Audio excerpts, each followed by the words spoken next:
Onto your butts. Right there to our immediate left, we have all the folks gathering at the annual Saxon concert. You've got people who really are into the occult and into Satan. They're propagating Satan, and I think it's a devastating thing. Cows meat it. What's your favorite total metal video? Zuckerberg and Gates and Buffett, amateurs get fucking suck it, fuck their wives, drink their blood. Come on, Jeff, get up! Who'd win in a wrestling match, Lemmy or God? Lemmy. God. Wrong, dickhead. Trick question. Lemmy is God. Such a fine line between stupid and clever. And we're gonna be at the Wilson Theater tonight with Slayer. You're gonna be there too, right? Oh!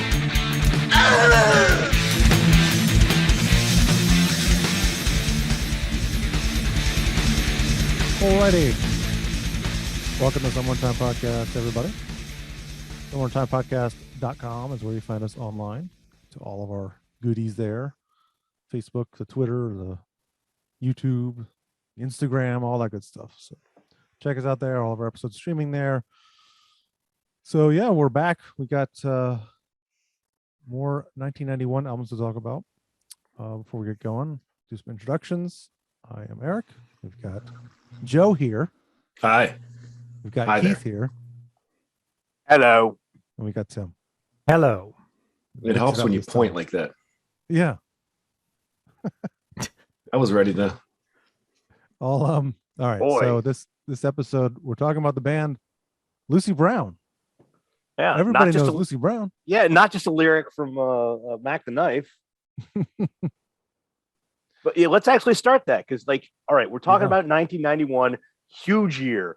Some of the biggest fucking bands of that entire region, fucking grunge creation, huge. And I go to these guys and I'm like, all right, man, motherfucker, yeah, I gotta do Lucy Brown this year. And all three of you stared back at me and said, Who? Never heard of them. Never heard of him. Never heard of him. Well, let's play a little bit of these guys. So get a little taste of what this is.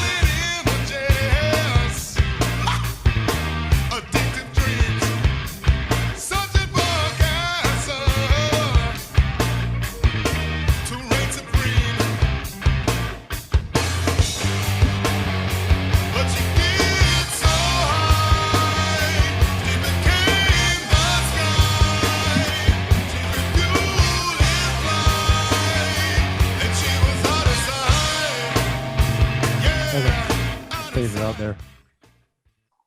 All right, so Lucy Brown. Oh, and the album title is just Lucy Brown, self-titled, right? yes. So, yes. So this band is Gene Hawkins on vocals, Scott Llewellyn on bass, Louis Peraza Jr. on guitar, and Chris Newberg on drums. Album was produced by Joe Blaney. And this band is from the DC area, which is, I think, one of the reasons we're talking about. That's the biggest thing I want to talk about here. Is let's face it, we had a little influence from West Virginia. And we're going to talk about every goddamn thing we can about Clutch, and we talked about Guar, so we got a little Virginia taste. Lucy Brown. Now, of course, for all I fucking know, every last one of the members of this band lived in Falls Church or some bullshit. But this band, I so feel like from a listening to this album, specifically this album, not their first, it's just got DC just encoded into it. Biggest thing, I feel like this band, as much as they're a metal band, I guess, I just feel like they have go-go, like just an absolute go-go influence in everything that they're doing. And you hear that, and it's always made me just love this band just as from the DC region. Yeah, I hear that.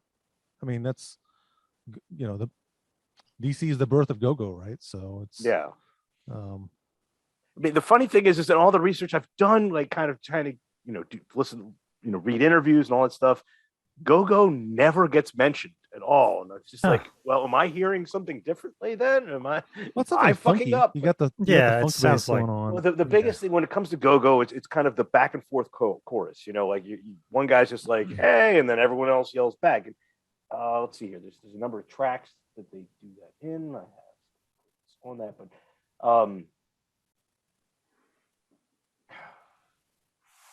I mean, let's actually go into kind of a little bit of the history of this band. This band, go for it. Formed in '87, and Scott Llewellyn was the original singer and bassist. And of course, they put out this first album entitled Lucy Brown. So I believe that they have the record for most albums put out with the exact same name, because both of their albums. Didn't Korn do that too? Korn has multiple Korn albums. Yeah, but Korn 3. I thought. Oh, okay. I thought maybe they did that too. Okay. So we'll give it back to Lucy Brown. Well, Lucy Brown, yes, Lucy Brown has 2 albums and an EP, but both of their albums are entitled Lucy Brown.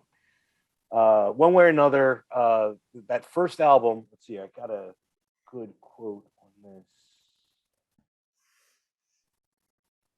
Yeah, right. A lot of people would describe Lucy Brown as funk metal, which is bullshit kind of phrase. But you go back, this is a quote from, I believe, the guitarist. You go back and listen to other funk metal acts of the era, like Scatterbrain, Limbo Maniacs, and Psychofunkopus, whoever that is. And chances are you're going to find some of the bands really suck and sound incredibly dated now. But you put on Lucy Brown and it sounds fresh and inspired, particularly Gene Hawkins, the new lead vocalist's soulful crooning. Even though the band ended we're going to get to that. Their music is still out there and keeps people discovering it. One can listen to Lahone Witherspoon of Seven Dust and Dallas Coyle of God Forbid, and even Howard Jones of The Devil You Know and Killswitch Engage, and hear a lot of Gene Hawkins even unknowingly. Yeah, I guess I can hear that. There's even a whole channel on YouTube that's devoted solely to the band's music, and people like me, whoever I'm talking about here, stumble across it and are blown away by what they hear. Well, they broke up in like '93, right? Yes, they did. It wasn't really necessarily a breakup as much as the singer left, right? The lead singer, who was not a junkie, was not a heavy drug user. He overdosed on heroin. Oh shit, I didn't know that. Yeah, it's one of those things where he was supposed to be somewhere. Bandmates went to his place and found him, and it's one of those kind of really sucky situations because the guy was not, he wasn't exactly a fiend or an addict in any way, shape, or he just unfortunately did. I'm not sure how often he may have been involved in that shit, but he wasn't too often. He did things one time, and unfortunately that ended his life. The crazy thing about it, to get back to what my whole point here was, when the band first started, they were, if you listen to that first album, the first Lucy Brown album, very, very grunge-esque. And of course, this came out in, I think, what was it, 88? Yeah. The first, for the most part, the band started off with Scott on bass, Chris on drums, Lewis on guitar, and we were just playing in grunge, playing punk and metal. Their influences were mainly like playing Buzzcocks with Black Sabbath influences. This album came out in '88, and the metal, like the '91 release, has definitely got more metal elements, but you definitely hear in '88 their first album, just a lot of different shit going on. I fucking love that album. I would say it's impossible. It's not. You can find it on Discogs easily, but there aren't a hell of a lot of copies. That's the biggest thing. Like they were not signed to anyone. They eventually got. Well, we'll get into their eventual signing, one way or another. So that band had this album, and they were playing out locally. Gene, this vocalist we're talking about that eventually overdosed on heroin. He joined the band, and that's what changed everything. He actually came from Cleveland and was actually involved in the ska scene over there. Huh. So I don't know how you end up with the ska vocalist going into a metal or going into kind of like an oddball kind of multi-influenced band, and all of a sudden they end up playing kind of go-go and laced metal, but kind of what happened. And Hawkins, he wasn't much of a screamer or anything like that. He had this crooning ruffiness to him. And that's really what kind of changed, how they were within the scene and how they were approached. The first time they ever toured, they were opening for Bad Brains. Back when Chuck Mosley, the guy from Faith No More, was their vocalist for a little bit of time. They ended up opening for SOD and the Ramones. And that's when they were doing those tours, that's when Billy Milano of MOD, told Johnny Z that he had to check him out. And voila, he saw them, loved it, and signed them to Megaforce. Okay. And then they moved to New York because, let's face it, the whole reason I wanted to do this band is because of their DC influence. And as it turns out, they've moved to New York to put this out. Well, that was Megaforce Atlantic, right? So they got major label distribution. Yes, that's another big thing that sucks so they got signed. They go up there to release it. The first time I ever saw this band was, once again, as always, was it Friday night or Saturday night? Was that Bang's Ball? Saturday. All right, Saturday, and I saw the video for Colorblind, and we'll be playing that. That's why it sounded familiar. I was listening to the album, going, this song sounds familiar. Yeah, I'm sure you guys saw it, but I saw that and I was fucking knocked on my ass. Okay. And just as usual, all the bands back then, I pulled out my business card, wrote, Lucy Brown on the back of one to go find their stuff. And it blows my mind, the fact that they were actually involved in the DC scene. And I mean, let's face it, I was only going to Sam Goody and Kemp Mill and all that, but I could never find this album. I didn't own this until, I don't know how many years ago, but one way or another,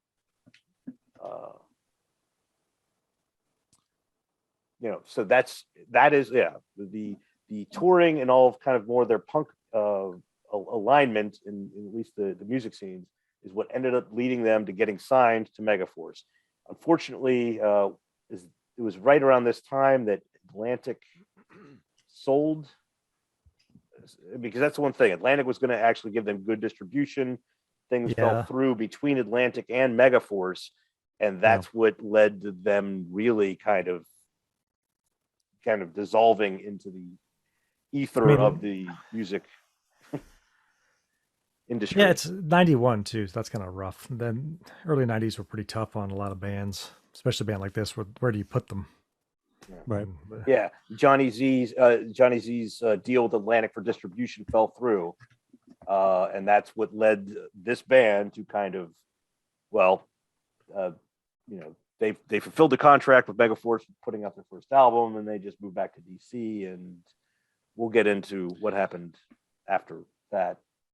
Eventually, I'm sure that happened to a lot of bands back then too. It had to have. Probably just one example of many for those type of bands. But how about let's go to the next track, Nobody Home. Let's start this one from the beginning, because I feel like this actually shows a little bit of difference. About 26 seconds in, you get a little of the call response from the verse that's kind of known within the Go-Go scene. Cool opening riff. Yeah.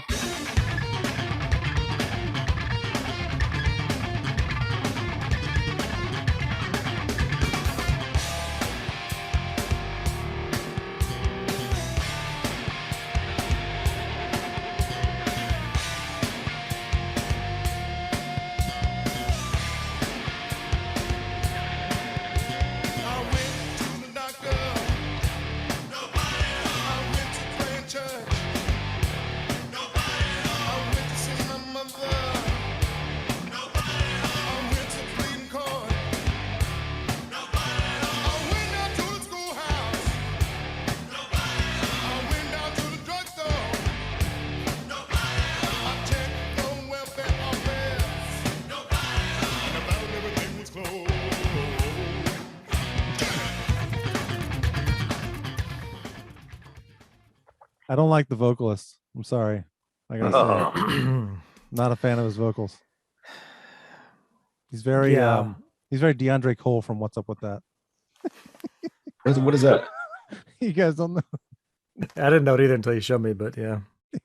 Fuck is DeAndre Cole?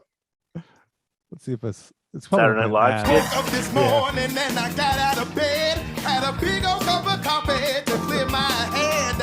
Telephone ring and you wanna chat? Well, sit on down and tell me what's up with that. Ooh, yeah. What's up with that? What's up with that? Who's the comedian? It's Keenan kind of, Thompson. yeah, it's Saturday Night Keenan Live. Thompson. You never watch? No. From Key and Peele. No. No. Keenan Thompson. He was Keenan on Thompson some from Nickelodeon Good show. Burger Good Burger. Yeah. Oh, from Nickelodeon. yeah. Yeah, I know you're talking about. 30 Okay. years ago. Sorry, I had to throw that in there. Well, I thought of the first time I heard the singer. I'm like, ooh, what's up with that?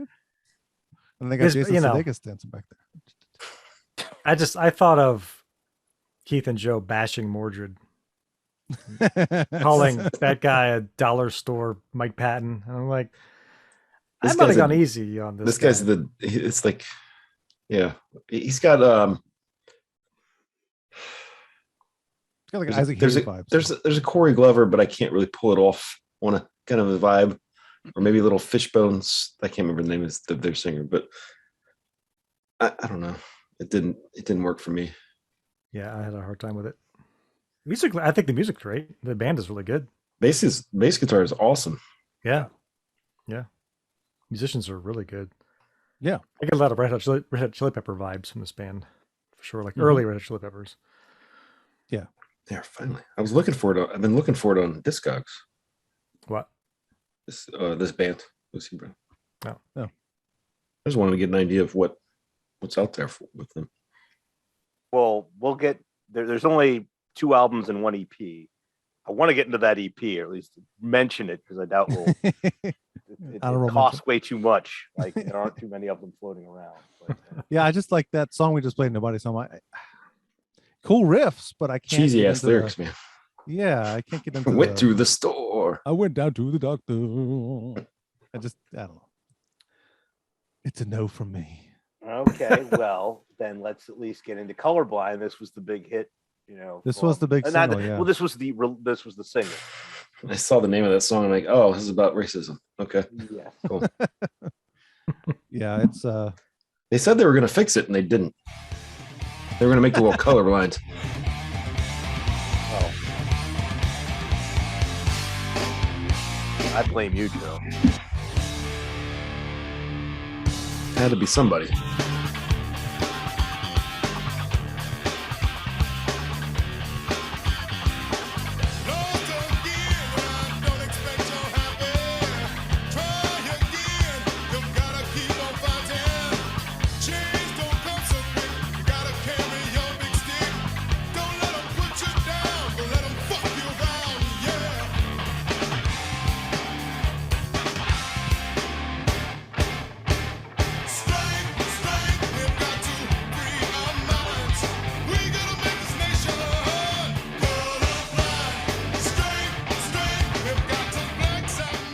I did.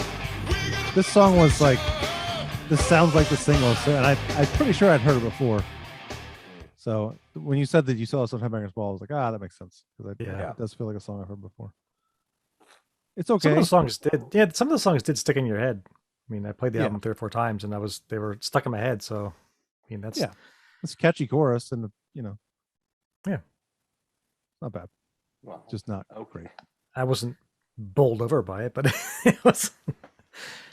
Oh, did we This talk is the about problem. This is the problem. album with That's this cover? record. because you guys have horrible taste. So. No, we it's talk about the album cover? We didn't talk about the album cover. Because I'm looking at it. It's pretty bad, isn't it? It's not. Yeah. It's pretty. The record you have looks a lot cooler than this one does. Well, this thing. I mean, let's face it. This is their first album, but it's. So that's not Is it- the actual album we're talking about. Right, but Yes, this that's- is not the album we're talking about. That's a better album cover. You know, for anybody listening and not staring at YouTube, it's their very first album. It's done for about $1.50. I'm pretty sure. You know. Yeah, this is a very this album cover. It's very local band. Has a very local band, local It looked like they local band took the demo feeling. It looked like they took the picture that should have been on the back and put it just on the front. jammed it into the front on top of another picture. Yeah. Yeah. Not much. Well, to the say about songs are that really one. short on that first album, Keith. The longest song's like 3, 4, not even 4 minutes. Yeah, it's trust me, that album.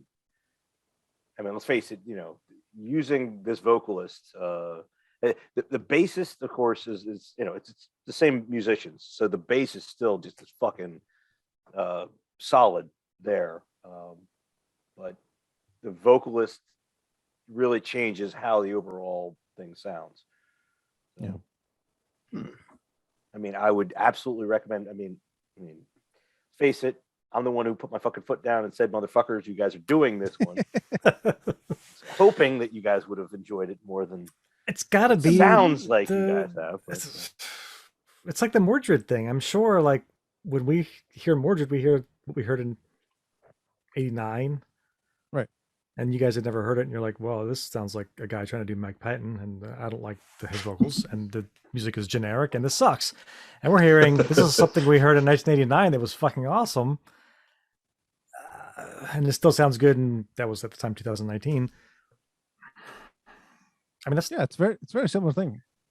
Yeah. I feel like that's Keith is, Keith loves the album, but this is our take when we heard it the first time. but 30 all years right, yeah, later, yeah. so. But, it's 30 years later. Hey, but For at the least, first time.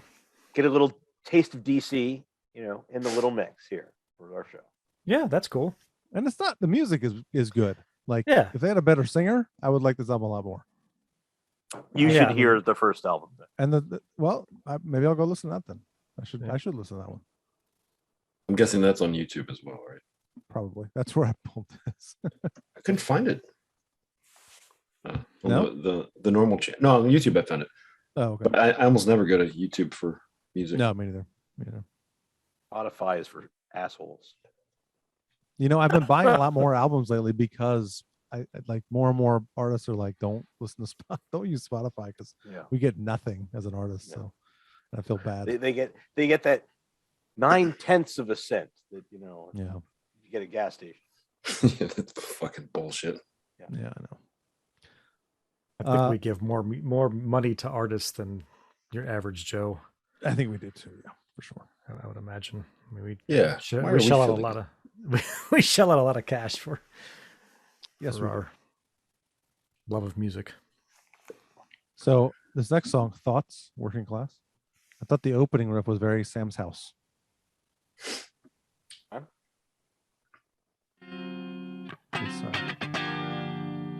Oh yeah.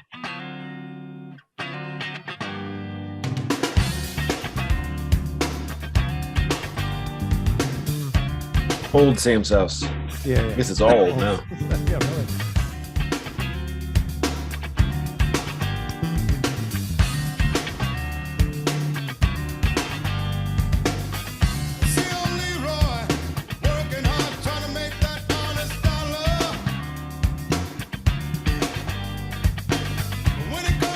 I don't like the chorus in the song at all, though. Oh yeah. Yeah, that was not good. Yeah. Let's hear it. Play it.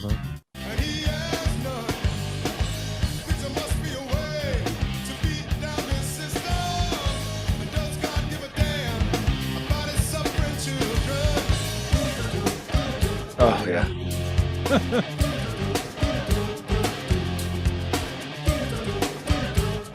It's Wayne's World when they go to a dream sequence. There's a part. Let's find this.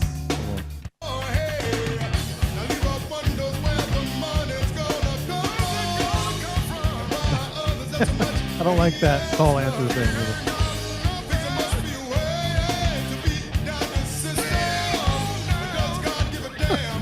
Bring it on down. Yeah. That ball can sing. Pretty good. Must be great. Yeah. Yeah. Oh, there's a good part. 333 in the song I thought was pretty cool. It's a good breakdown. They like their breakdowns. I mean, I mean, the influences that this band kind of come out of, as much as they, let's face it. I mean, we're on a metal show right now, so it's supposed to be metal, and they were, kind of on Headbangers Ball. So it was, but you listen to this, and there's definitely absolutely metal influence here. Is this a metal band? No, I don't know that I'd say yes. I mean, it's definitely not a hardcore band or no, that, but No. there is, with the usage of bass. I mean, it's definitely got kind of more of that funk metal, whatever you want to call it, of the early '90s. But I don't know that I would define these guys. Sorry, go ahead. Within the metal genre or whatever, but that's kind of, they were on a metal label. They were. Well, this is the part I was talking about.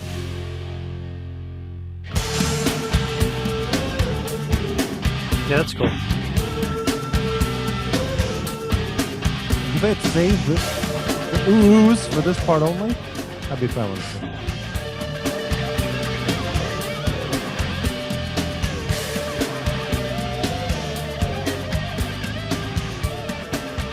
Not a favorite.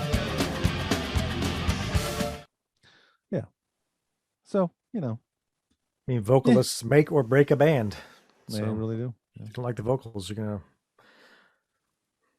The next song was the worst song on the album, in my opinion. Other. It takes me higher. Okay, yeah.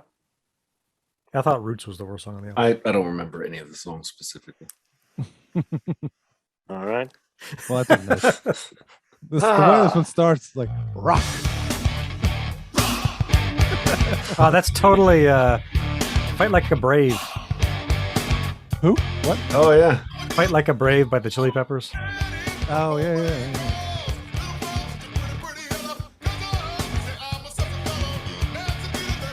And there's a lot of Chili Peppers going on here. Where he's playing bass and.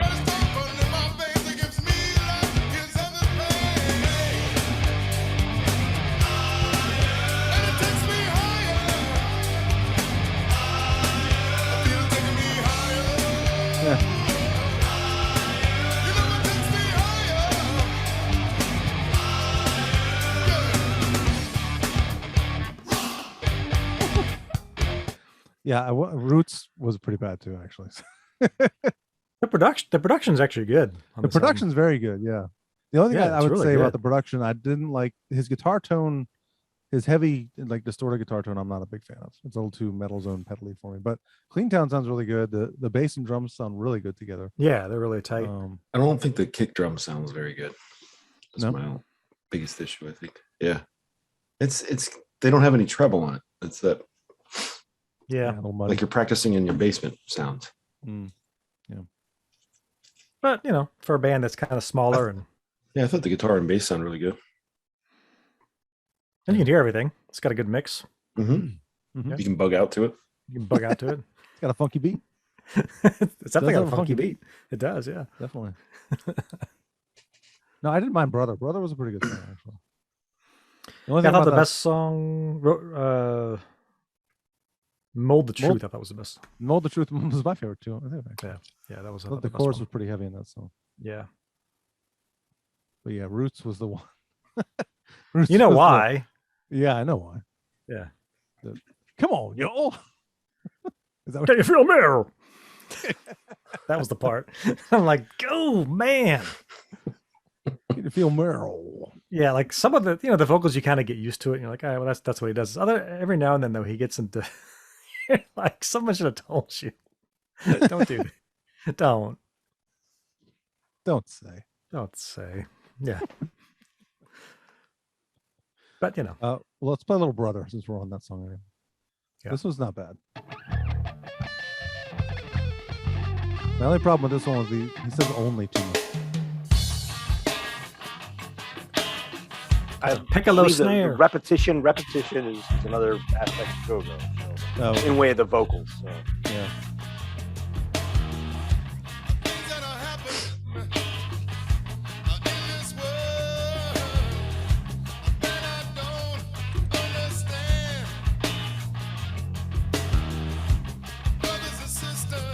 Let me get to the chorus.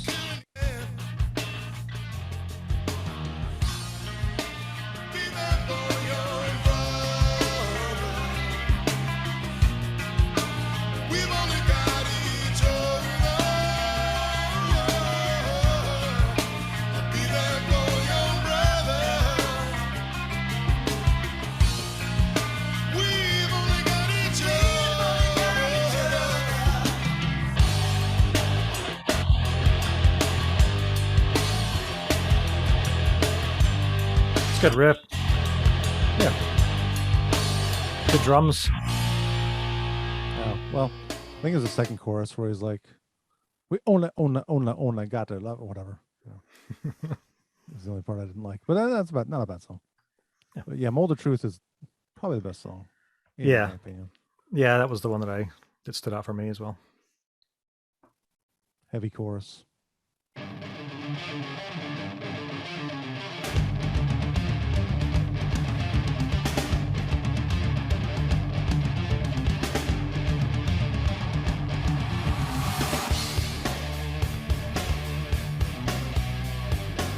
It's good riff too. Yeah. Yeah. Jinx.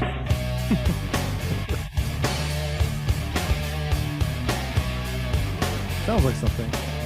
Reminds me of like a Black Album Metallica kind of a Almost, yeah. little bend he does.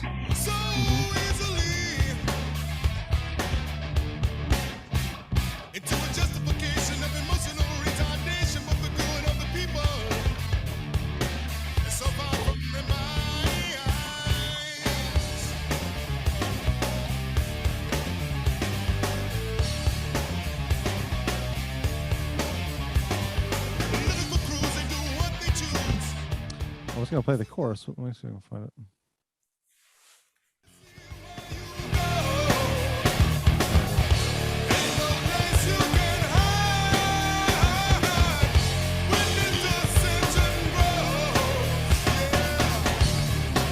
Yeah, That was good. chorus. Yeah, Yeah. heavy.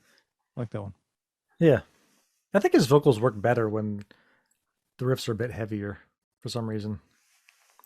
I can definitely see how, like you mentioned earlier, bands like Seven Dust and Avenged Oh, Sevenfold, yeah. you know, I can definitely see him taken from this guy's vocals for sure. For sure. Yeah.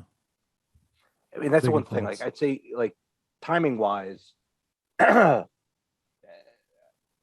feel like this band, if you know, like, let's face it, the shit with Megaforce that didn't fall apart, and then they got at least a little, you know, if they were able to stick around, and let's face it, their singer didn't die of heroin overdose, things would have been a lot different, and hopefully they could have actually done something throughout the rest of that decade. I mean, let's face it, Mhm. you know, the band kind of, you know, everything happened in the early 90s. I really feel that this band really could have done something a hell of a lot bigger had they lasted. Yeah. The biggest thing about them, though, that I thought would be humorous for us to talk about, of course, I didn't fucking save my notes on, but it's their last EP. Their EP, and goddamn, what the fuck year did it come out? For the most part, back in 1990, apparently, right before Pantera was about to put out Cowboys. They played a show together up in New York somewhere, and became friends. So they would, you know, shoot the shit, whatever. After, let's face it, everything with Megaforce fell apart, they didn't know what the fuck to do. They moved back to DC, and they're kind of bumming around. Somehow they ended up getting a hold of Vinnie Paul, and and I'm trying to get the specifics on this correctly, because their last EP, he was involved in the recording or possibly produced it, something along those lines. Oh, really? So Wow. that's the big thing I was figuring with you guys. Like, I have not managed to put my hands on a copy of that EP yet. Oh. Let's face it, this is a band that never really, you know, never took off. Yeah. So you can find, you know, their stuff around. It's, you know, not easy to get your hands on, but it's definitely, you know, something you can do. But I figured you guys would at least be interested to note that these guys do at least have other history with someone else. Yeah, no, that's cool. I didn't even know that fantasize the about. band from DC was on Megaforce Atlantic. That's the fact that I didn't know that is kind of crazy because most of the bands on that label we knew about, whether we liked them or not. We knew about them. That's another thing. Like when I mentioned these guys, I'm just like, I love these guys. This band is true to the goddamn DC scene in my eyes. And that you guys had not heard of them. Yeah. No. It is weird because I mean, yeah, this isn't really that. I mean, it's definitely a metal band, but it's definitely. I mean, it's like like Fishbone is apparently a ska band, I guess. They've just got so much shit going on in them. This band has got a lot of shit going on, more rock than any weirdo ska stuff. But yeah, I would definitely just say that this band, has enough influence going on. I love Llewellyn's bass work. I just no, they're all really good musicians, really talented musicians. They had to have opened for somebody that we saw, like the Bayou or Hammerjacks. We probably saw them. We didn't even know. It's quite well. it's You got to probable. realize, when this album came out, they moved to New York, and then after everything fell apart, where they weren't really going to get any more play at all, is when they came back to DC. So it's quite possible, like in '90, that you saw them open for someone, but you can get the EP, the '93 EP on Discogs. Mm-hmm. The cheapest is for about $18.50. Yeah. Okay. 90. If you're interested, was I am, and trust me, I think the last time I noticed it was for like $30 or something. Yeah, there's a bunch for sale. They're all under 20, even with shipping. Yeah. Well, are they all from the United States, or are they international? They're not all. Most of them are. No, it's from this one's from the Netherlands. I don't bother getting any mailing from outside. Why not? I've gotten tons of records from Europe. You have? Yeah. Oh, I never bother because I figured the cost on shipping is going to be. No, the total shipping, even with shipping, it's $18.45. It says. Oh, all right. Maybe I'll there do you that. go. Yeah. I think that's what it means. It's $8 for the album, or I mean €8 for the album, plus another €8.25 for the shipping. They say that's about $18.45. That's not bad. Not bad at all. May take a while to get there, but Do it. Yeah. I might. I want to. That's the one thing, like when I snagged this one, I think I paid $15 for it. It's rare for me to throw out that much money for an album, even though it's like, for a used album. New stuff, you can't buy a goddamn new record. 20 goddamn bucks at least. All right, Roots. That's the song we were on. That's the song that has the. Come on, yo. We'll play a little bit of this.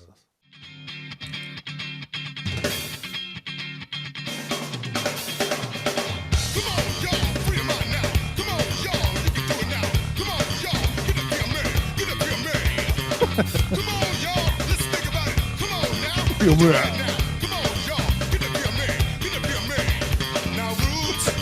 This sounds like something. Yeah. Does it? What? Could you feel Murray? That? The way he says me. It's going to be May.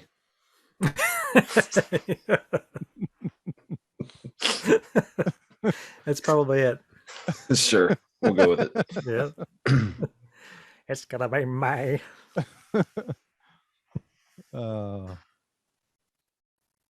Yeah, I'm not a fan of that song. Okay, let's just go ahead and hit in Rhode Island. All right, we don't need to do favorite waste of track by time or track? big Okay. sleep. Yeah, I thought that was a good song, other than like the occasional vocal line that I thought was out of place. But I thought the song itself was pretty good. Let's hit 219 of Rhode Island.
That was good. Who does the backing vocals? Did you mention that already? Some I chick. think Scott. I mean, seeing as their bassist used to be the lead singer before they brought Gene in, it's probably him. What do the vocals sound like on the EP? I guess it's an EP before this one. It nothing like exactly. It's the music is definitely somewhat similar, but the music I'd say definitely sounds more. I'd say grunge-esque. Okay. I really wish I had thrown that in during the last week, but I've been stuck on kid duty a lot. So. Yeah, I understand. I'm just curious. You should teach your kid to do it. I can't find anything on YouTube for their debut EP. No, you can't. No. That's all right. Maybe I'll see if I can find something and put it in post. I don't know. There's some live. It looks like some live footage, but I didn't listen to it before now. All right. Well, do we want to grade the other big thing to note about this band for all of you fucking locals is that their guitarist, Louis, I don't know how, Peraza Jr., yeah, Louis Peraza, is one of the owners of Atomic Music. Oh, okay. In Maryland. Nice. Yeah, I did see that they opened up a music, like two of the members ended up music. Eric Schwelling is the other guy. I think he replaced the bass player. Yeah, the bassist after this album, he left, I think, to pursue, he went to get a master's degree or something like that. Oh, okay. But one way or another, before those two guys, those two are the two of the owners of Atomic Music up in Beltsville, Maryland. So, yeah, all right, fine, shitheads. If you don't like the fucking music, at least go support their business. That's too far. Yeah, it is too far for us. But for anybody, if you're in Maryland and you know Atomic if Music, if you're in DC or if you're in somewhere in PG County, go swing by Atomic, buy their stuff. They used to have, I could swear they used to have a store on Sycamore Avenue in Falls Church. That's what they did. Wasn't it downstairs? Yes. Yeah. And Yeah. I had like CDs on the ceiling, like on the ceiling when you first. No, it wasn't a music. It wasn't a record store. It was a. Oh, okay. Yeah, this is flat out. I feel like I've been there. Yeah, I bought a pick guard there once. Oh, nice. But one way or another, yeah, this is all. If you need strings, if you need guitars, if you need whatever, go buy Amazon. local from people that have actually been involved in the scene and shit like that. No, I Better think than fucking Guitar World, Guitar Center. Did I go? Have you not been there, Tim? I feel like we went there. We probably did. I mean, where'd you get your drum set? The white one. I got that at it was a guy's name, right? What was that's what I'm Chuck thinking. Levins. Chuck Levins. Oh, that's yeah. Oh, that actually is right around the corner from the store that I'm. Yeah. Okay, that one's in Montgomery County, I think, right? Yeah, that was right off the Beltway. Yeah. Like just before Chuck 29. Levins, or I'm thinking of the fuck am I thinking of? I don't know. Super interesting for people not in the area. Right? Yeah. Well, one way or another. Trying to veer this conversation to the ending here. A bunch of fucking old men. Where's you buy that drum set? Is that Well, one way or another, Chuck let's Levin? go buy shit from fucking support your local music businessmen that store, actually support the goddamn scene you're in. Yeah. All right, great. It's atomicmusic.com, by the way, if you want to see their website. I fuck you all. I hate you. You guys are dumb shits and have no taste. Oh, in fact, Keith, before you do that, you should definitely look at their website. It's fucking cool. Atomic Music. Yeah. Atomicmusic.com. It's got a virtual store, so you can, like, you're looking at a house online. Podcast. Yeah. It's like Google Maps, but it's in a music store. Oh. Whoops, I went outside on accident. Dog. Hey, you don't see the dog sitting there? Why do I get the feeling we're not going to record this Nirvana episode tonight? All right, one way or another. All right, let's get to the goddamn grading. A, motherfuckers, and fuck you all. C-. It's good music, but I'm not going to go back to this album. Sorry. I'll go with C- as well, since it's DC, it's local. Yeah. Would have been a D somewhere else. Yeah. I had C. Well, I had C written down. So Yeah. Okay. vocalist. All right, just fine. sorry, dude. Yeah. Hey, Keith, hey. we didn't want to bullshit you. Okay. Yeah. We're not going to. I could have said a lot worse. I appreciate your honesty. Okay, maybe we bullshitted then. All right. Well, Where the next hell is episode- Beltsville? I'm sorry. Huh? What? Where the hell is just- Beltsville, actually? It's off of Rhode Island Avenue, which is just. I don't know outside the of town. city. I don't know like the towns very well. Well, Maryland? No. all right. Do you remember where TikTok Liquor used to be? No. TikTok. Look, I know it's a clutch lure. Oh yeah, it is. Well, it's because of that place.